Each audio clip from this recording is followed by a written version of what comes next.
Hello and welcome to Highly Questionable. This lime green thing is my father, Poppy. That's senior writer for ESPN, the magazine, Mina Kime. She's pretty good. What do you like on the show today, Mina?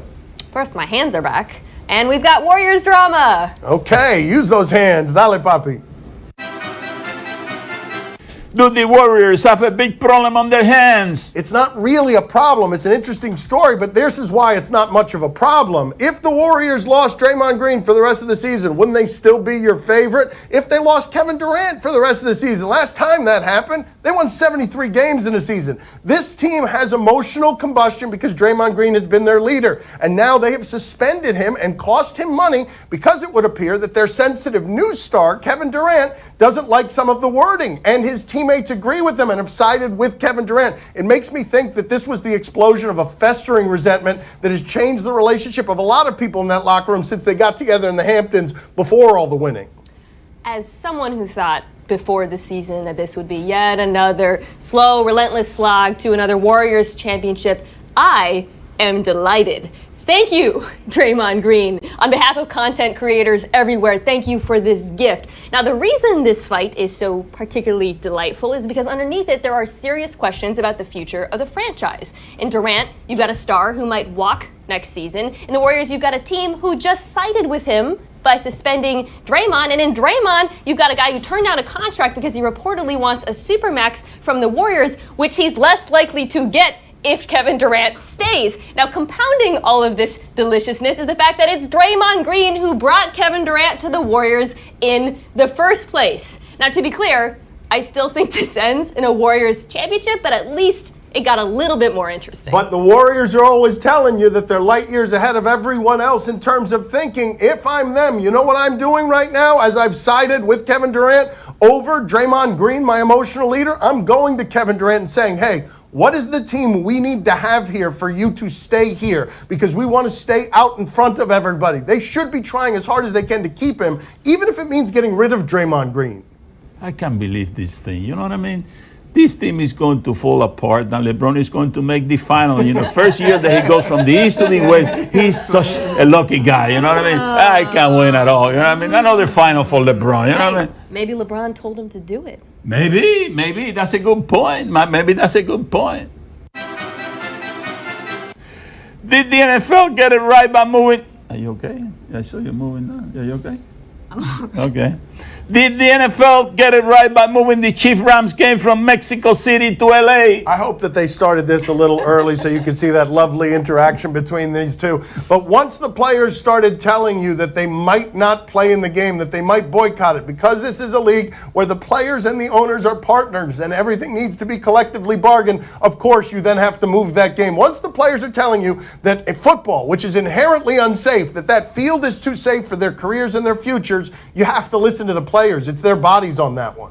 I am just so relieved that this game is still happening, that we get to see these heaven-sent offenses meet up. I have been waiting for this for so long. Like, I forgot my own anniversary this year until the day of, but I have had this game marked on my calendar for 8 weeks. Do not ruin this for me, NFL. Now, Dan is right that this is about player power because the NFL really wants to make Mexico happen, which makes a lot of sense geographically, temporally, it works out. But you know what would hinder those plans to expand into Mexico? Having one of the players on one of the 2 best teams in the NFL tear their ACL on a Mexican field. So while this is a short-term problem for the NFL, long-term, I think it was the right decision.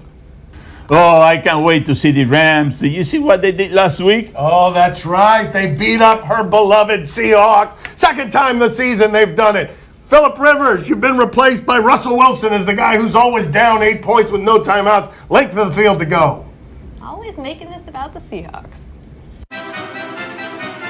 Did Le'Veon Bell make the right decision? He is really tired of this story, but it is a fascinating story that doesn't have a whole lot of precedent in the history of the sport where a running back in his prime is sitting out an entire season that he would have made $14.5 million on in order to protect against future earnings.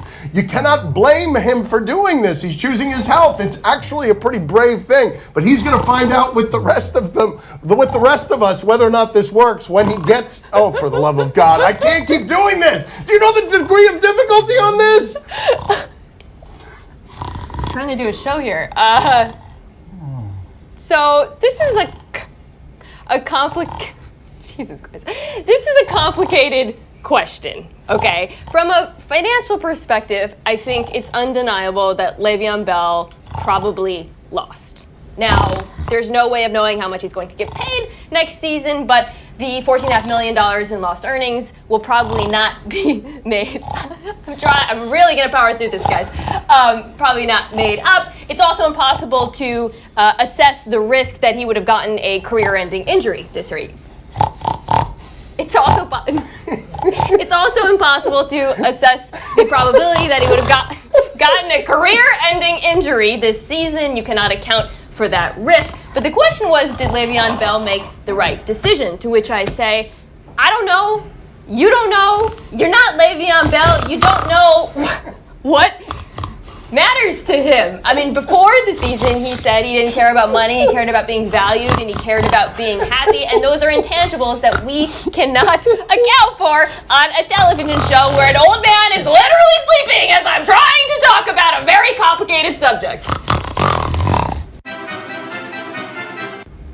What happened? I just had a long nap for a second there. How do you expect Jimmy Butler and the 76ers to play tonight? That was amazing acting by my father. He was a veritable Daniel Day-Lewis on that. Jimmy Butler is playing against Orlando, and what I wonder about with this team is what I will continue to wonder about. They are better. They have a better player. You always trade for that better player, but I'm concerned about their shooting. Jimmy Butler doesn't fix their outside shooting. They took a bunch of veteran shooters last year that are no longer on the team, and now the only thing that's left is J.J. Redick. They don't have a lot of people who could shoot from distance in a league where that is being valued more than it ever has been. How do I expect them to play? Well, it's Orlando. Over the course of the season, it gets a little bit more complicated because with Jimmy Butler, as Dan explained, you do get a lot of pros and cons. Pro, he's one of the best two-way players in the NBA.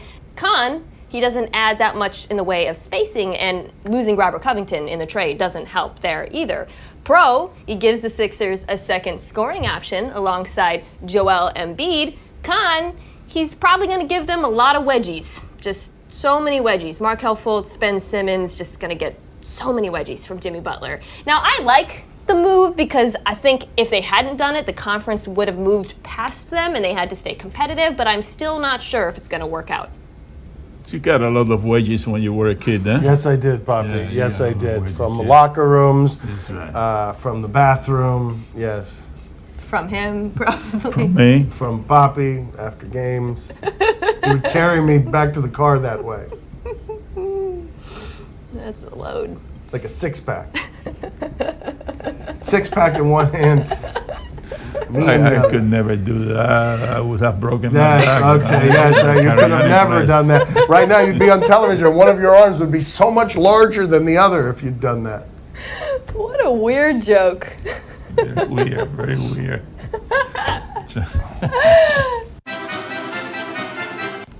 Ooh, yeah.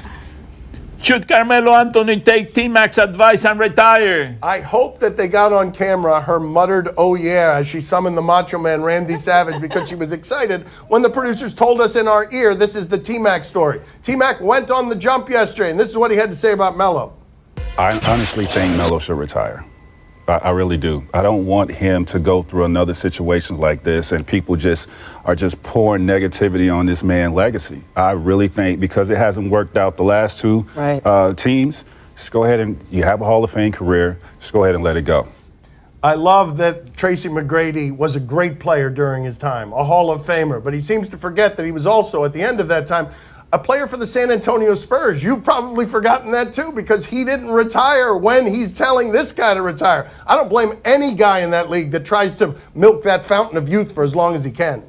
Although it kind of sounds like Tracy McGrady learned from his mistakes. Now, look, I just said we should let Le'Veon Bell make his own decisions, and so it would be hypocritical of me to come out and say, yes, Carmelo Anthony, time to retire.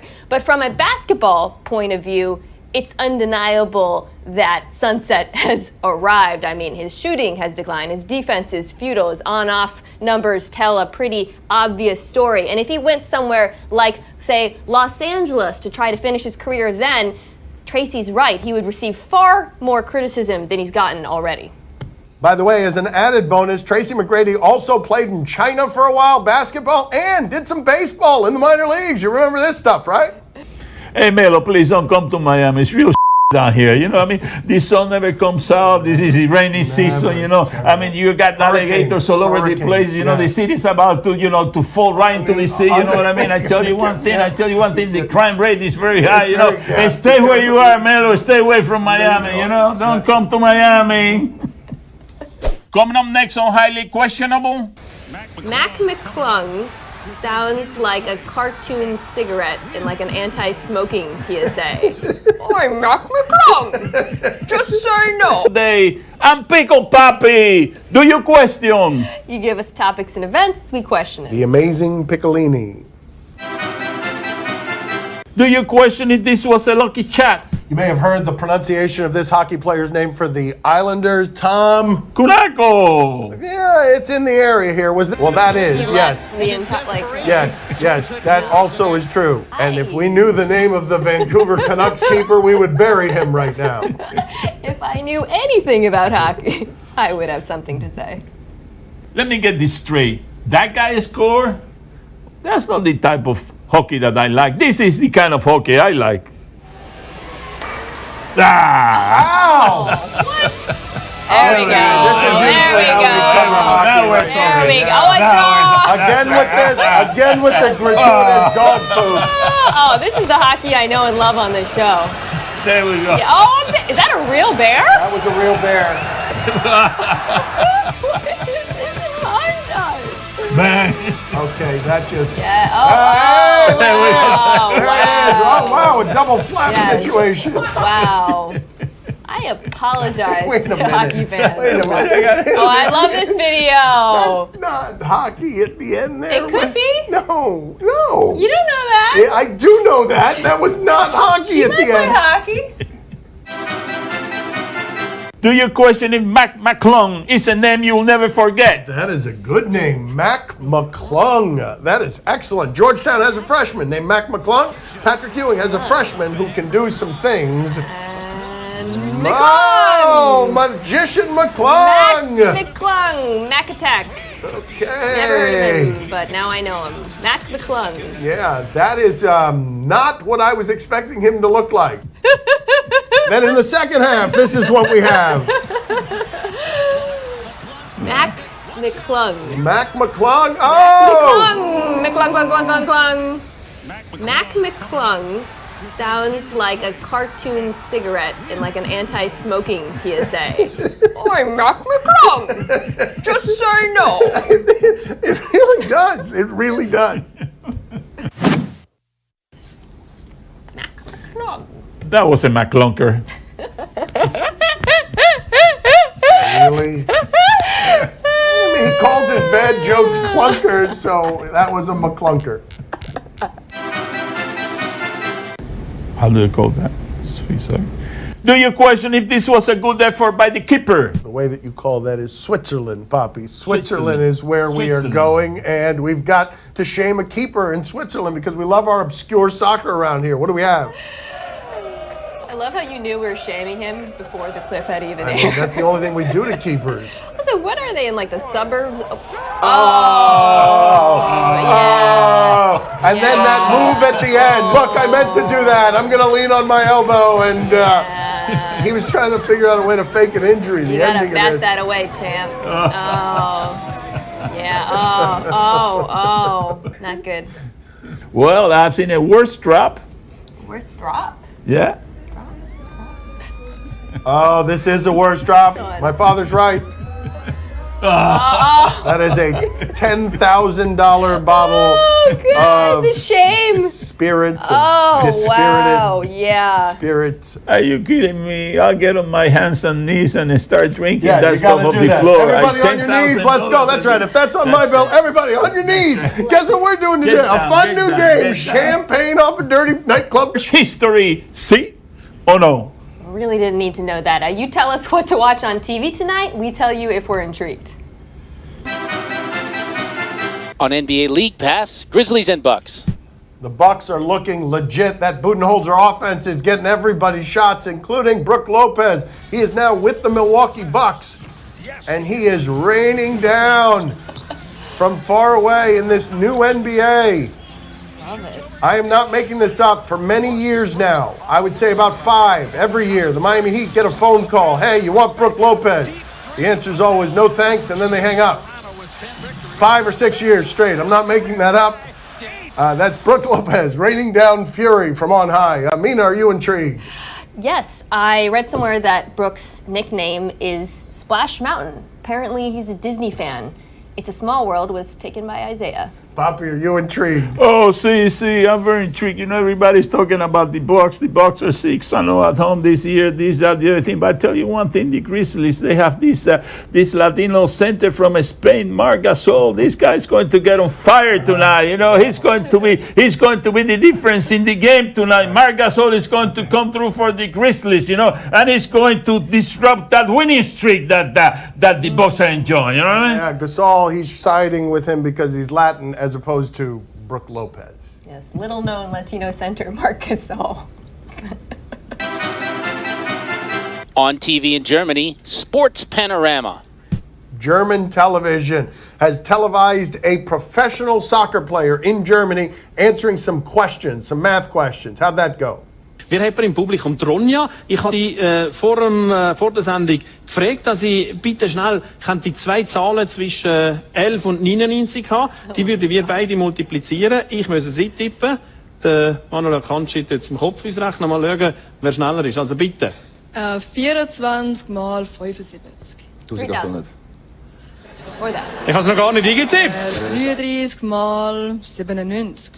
33 mal 97. 3230. 3201. Das gibt's ja nicht. Okay, checking in with Germany for the math skills. Interesting choice. Mina, are you intrigued? Intrigued, but not surprised. Soccer players are known for using their heads. Poppy, are you intrigued? Oh, see, I'm very intrigued. You know, I'm good at math too. That's not impressive. Give me one. I'll show you how I do it. Okay, 11 times 14. 145. Is that right? No. Wow, both of them got it wrong. 151. No. You want me to give you some more? Yeah. 13 times 7. 13 times 7 is 110. No. I mean, he's coming close. He's sort of just flying into the neighborhood. 12 times 17. 148. Boy, that was quick, you know. It doesn't matter whether I'm right or wrong, but you know, I'm quick, you know. He is I'll quick. spit them out quick, you know what I mean? He's quick. How was that? Streaming on AnimalPlanet.com, Gator Boys. Oh, these guys remove gators from unwanted places. I don't know that there are a lot of places where gators are wanted necessarily, but let's check in with the unwanted ones. You know, it's real hot outside and people want to go swimming. And there was about a 7.5 reason why they couldn't swim. How do you get him out? Jump in and grab him. Wow.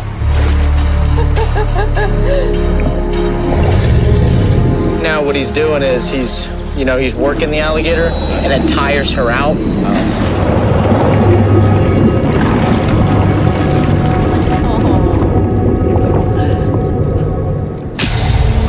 Just take your time. I finally got him in position. I was going to put him over my head, and I said, you know what? I think he's ready.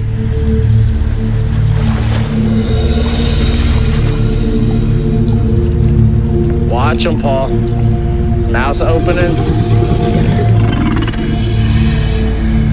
The danger of the way I pulled him out was I was too far behind his rear leg. If that gator spins, it could actually swing around and could actually bite you right in the head. It was like really fun to watch actually, but it was on the other side a dangerous thing too. She's a good girl.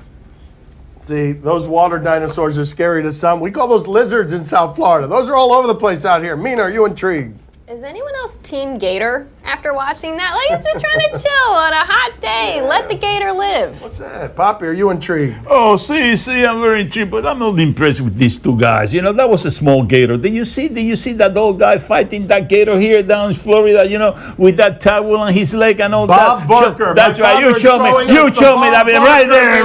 Look at that guy. Look at that guy. That's right. That's the key for him. That's right. Look at that speed. That's it. Look at the size of that gator. That's a gator, you know. Not this thing that they pull out of a pool, you know what I mean? Is that a scene from Happy Gilmore?